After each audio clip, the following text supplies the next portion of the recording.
Good morning, Bangalore. Hello guys, മറ്റൊരു വീഡിയോയിലേക്ക് സ്വാഗതം.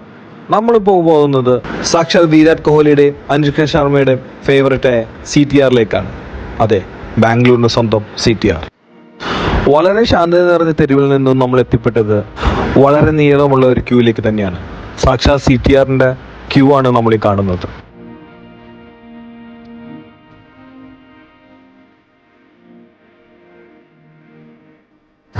സത്യത്തിൽ അനുഷ്ക ശർമ്മയുടെയും വിരാട് കോഹ്ലിയുടെയും മാത്രം ഫേവറേറ്റ് ആയിട്ടുള്ള ഒരു സ്പോട്ടല്ല എന്ന് നമുക്ക് ഈ ക്യൂവിൽ നിന്ന് തന്നെ മനസ്സിലാക്കാൻ പറ്റും. കാരണം 1920 മുതൽ CTR രുചിയുള്ള ഭക്ഷണം വിളമ്പുന്നു. സത്യത്തിൽ ഇവിടെ ഒരുപാട് ക്യാമ്പയിനിങ്ങും പ്രൊമോഷൻ നടക്കുന്നുണ്ട്. അങ്ങനെ 1 മണിക്കൂറിലെ ക്യൂവിന് ശേഷം ഞങ്ങൾക്കും ഞങ്ങളുടെ സീറ്റ് കിട്ടിയിരിക്കുന്നു.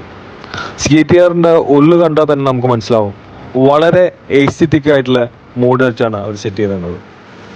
ഞങ്ങൾക്ക് കിട്ടിയ സീറ്റ് അപ്സ്റ്റേഴ്സ് ആയതുകൊണ്ടും ഞങ്ങൾ അപ്സ്റ്റേഴ്സിലേക്ക് പോവുകയാണ്. ഒരുപാട് അവാർഡുകളും കാര്യങ്ങളും ഇവരെ തേടി വന്നിട്ടുണ്ടെന്നാണ് സത്യം.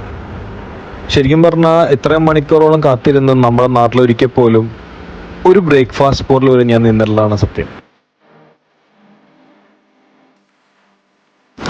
ഇത്തരം തിരക്കും കാര്യങ്ങളിലുള്ളിൽ തന്നെ ഇവിടുത്തെ ജനങ്ങൾ വളരെ സന്തുഷ്ടരാണെന്നാണ് മറ്റൊരു കാഴ്ച നമ്മളെ ഓർമ്മപ്പെടുത്തുന്നത്.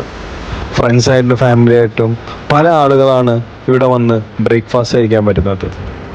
ശരിക്കും പറഞ്ഞാൽ പുറത്തുള്ള ത്യാഗങ്ങളും പ്രയാസങ്ങളൊക്കെ നമ്മൾ ഇവിടെ എത്തുമ്പോൾ മറക്കുക തന്നെയാണ്.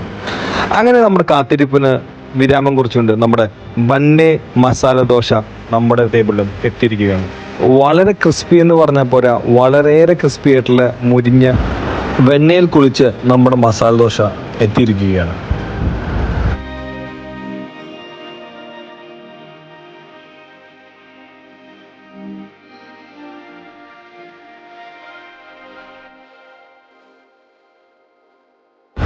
ഈ മസാല ദോശയുടെ കൂട്ടി കിട്ടിയ 2 ചട്നികളത്തും ഞാൻ ട്രൈ ചെയ്തിട്ട് എനിക്ക് പേഴ്സണലായിട്ട് തോന്നിയത് ഈ മസാല ദോശ മറ്റൊരു ചട്നിയുടെ കൂടെ കൂട്ടാൻ തന്നെ ഈ മസാല ദോശയുടെ മസാല വെച്ച് മാത്രം കഴിക്കുന്നതാണ്.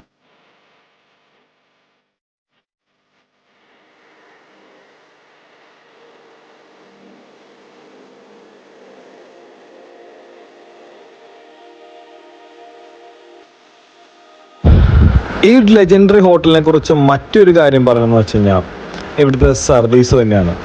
വളരെയേറെ അപ്രിസിയേഷൻ ഏറ്റുവാങ്ങേണ്ട ഒരു സംവിധാനം തന്നെയാണ് ഇവിടെ ചെയ്തുകൊണ്ടിരിക്കുന്നത്. 1.5 മണിക്കൂറോളം പുറത്ത് വെയിറ്റ് ചെയ്ത് അകത്ത് വരുന്ന ഒരു കസ്റ്റമറെ സംബന്ധിച്ച് അവർക്ക് ഒരു മുഷിപ്പും ഇല്ലാണ്ട്, അതും വളരെയേറെ ആത്മാർത്ഥതയോടുകൂടി തന്നെ വളരെയേറെ സിസ്റ്റമാറ്റിക് ആയിട്ട് നമ്മുടെ മുമ്പിലേക്ക് ഓർഡർ എടുക്കാനും നമ്മുടെ ഐറ്റംസ് എത്തിക്കാനും കാണിക്കുന്ന അവരെ ഒരു ഡെഡിക്കേഷൻ തന്നെ പറയണം. അത് തന്നെയാണ് ഇതിൻ്റെ ഏറ്റവും വലിയ വിജയം എന്ന് ഞാൻ പറയും. പിന്നെ ഇവിടുത്തെ അന്യായമായ ടേസ്റ്റ്, ഒരു രക്ഷയില്ലാത്ത ടേസ്റ്റ്, അതിമനോഹരം. അങ്ങനെ നമ്മളൊരു കാപ്പിയും ചായയും പറഞ്ഞിരുന്നത്, പക്ഷെ ഞാനൊരു ചായയാണ് പറഞ്ഞിരുന്നത്. അങ്ങനെ ആ ചായ കൂടി പറഞ്ഞിട്ട് ഞങ്ങൾ പേയ്മെൻറ്റ് കൊടുത്ത് ഇറങ്ങുകയാണ്. മറ്റൊരു വീഡിയോ ആയിട്ട് നമുക്ക് വീണ്ടും കാണാം. നന്ദി, നമസ്കാരം.